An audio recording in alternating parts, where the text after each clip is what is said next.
এয়া হ'ল পিঠাগুড়ি শাক। বন্ধুসকল কোনে কোনে খাই পাইছে? আমাৰ এজোপা বগৰী আছে। বগৰীজোপা সোৱাদটো বেলেগ। সোৱাদটো আপোনাৰ টেঙা মিঠা, এক খুন্দি খাবলৈ বিৰাট ভাল। তাই কেইটামান আনিছোঁ। মই এতিয়া চাটনি বনাম। ৰাতিপুৱা গ'লো গছত ঢেৰ হৈ আছিলে, এতিয়া চাটনি বনাওঁ ধুনীয়াকৈ ভাতৰ লগত খাবলৈ কাৰণে।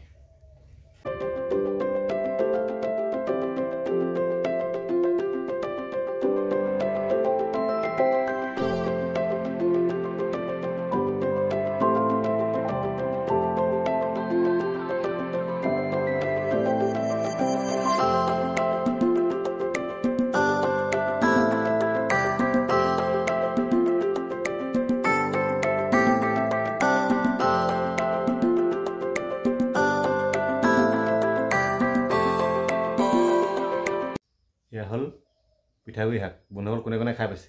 মাগুৰ মাছ পিঠাগুড়ি, এইটো ঔটেঙা দিব পাৰিলে বেছি ভাল। ইয়াত আমি ঔটেঙা দিয়া নাই, গাজ টেঙা দিছোঁ। তাৰপাছতে মাগুৰ মাছ ফ্ৰাই, এইটো বগৰী চাটনি দেখিবলৈ পাইছে। পিঠাগুড়ি শাক,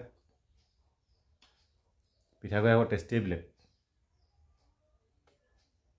তাত লগত লৈ লৈছোঁ বগৰী চাটনি, মাগুৰ মাছৰ ফ্ৰাই। খাই লওঁ দেই বন্ধুসকল, আপোনালোকে চাই থাকক। মাগুৰ মাছৰ লগত পিঠাগুড়ি শাক বনোৱা পদ্ধতি আপোনালোকে এবাৰ চাই লওক। মোৰ শ্ৰীমতীয়ে বনাইছে।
বন্ধুসকল অলৰেডি আমাৰ শাক সিজি হৈ গ'ল।